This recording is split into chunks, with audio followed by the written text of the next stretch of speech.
Hey guys, this is a market update. Probably the biggest news ever when it comes to cryptocurrencies today. India has legalized cryptocurrencies. This is absolutely insane.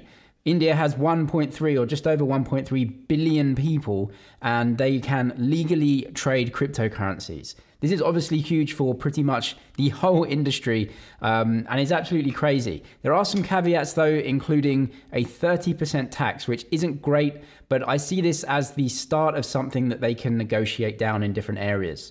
So I'm going to talk about that, obviously the Bitcoin chart as well, and also very key dates that you need to watch out for if you are looking to buy or trade Bitcoin and cryptocurrency over the next couple of weeks. We basically have some figures out of the US, CPI inflation, jobs figures, and then the Fed is expected to raise interest rates after that. I want to kind of talk about how that is going to play into the market. Getting into the Bitcoin price, we've had a nice few days and a relief rally. Now, this is not alone. The NASDAQ has done this in the States as well. And essentially what happened in January is you just saw an absolutely awful sell-off. And what happens towards the end of the month sometimes is something called painting the tape. And it's when you have a really terrible month, and then the last few days of the month, you actually get this relief rally where people rebalance their portfolios and everything like that. So that's a little bit worrying. It happens sometimes, and that is kind of a worry that I have with this price. So what we're seeing is just a continuation of this downtrend, right? So I do not see us out of this downtrend yet. We are, as you can see, just getting to the part where we're actually testing this resistance. So this is good.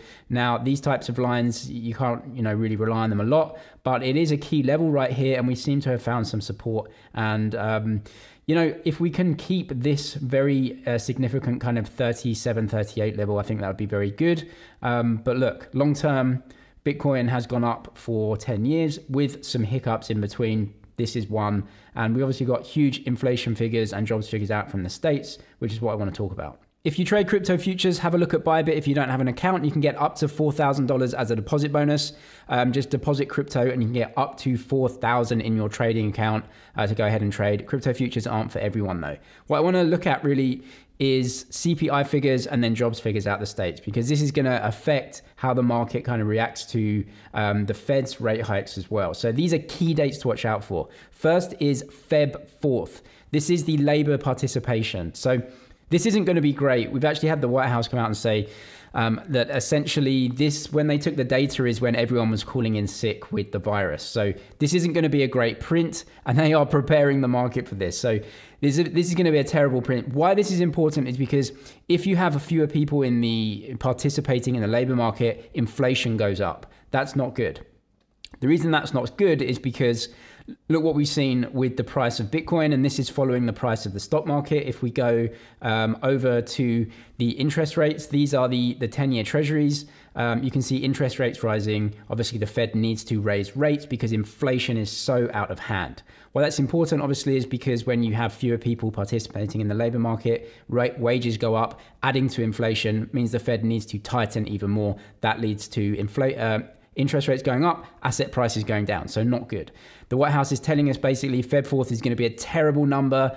Is that priced into the market though? We're getting a relief rally now, seems to be priced in a little bit. Obviously with this huge sell-off, the market is priced in a lot already. So maybe the bad news is, buy the news kind of thing because it's already been sold into.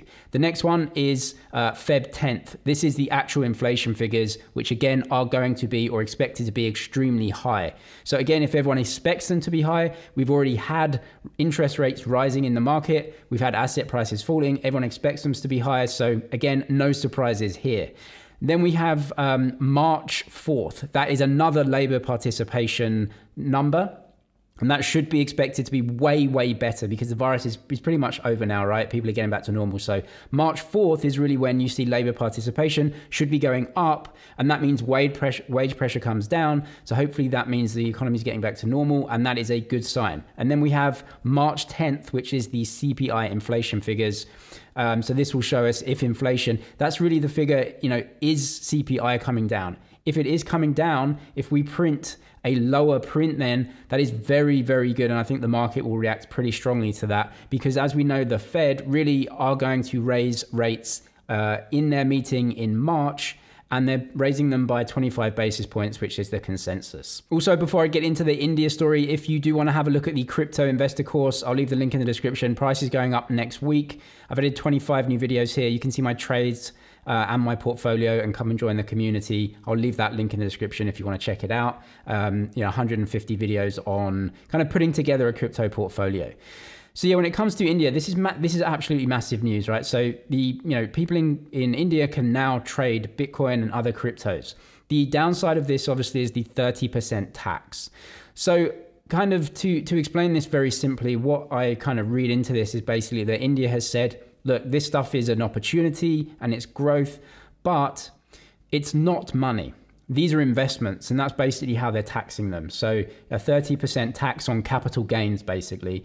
What I believe they've done is just said, look, let's just kind of paint everything with the same brush and just say a flat 30%. Here you go. If you make some money, there's a 30% tax, just like a capital gain. And then over time, as the industry matures and we actually kind of understand these products a bit more and we get to regulate them in different ways, then maybe some areas of the market, they can give tax breaks or even tax more or whatever. So I think it's just a very simple, blunt way of saying, hey, look, this industry is accepted here. 1.3 billion people can now have access to it easily. But if you make money, it's basically an investment and you're going to get capital gains.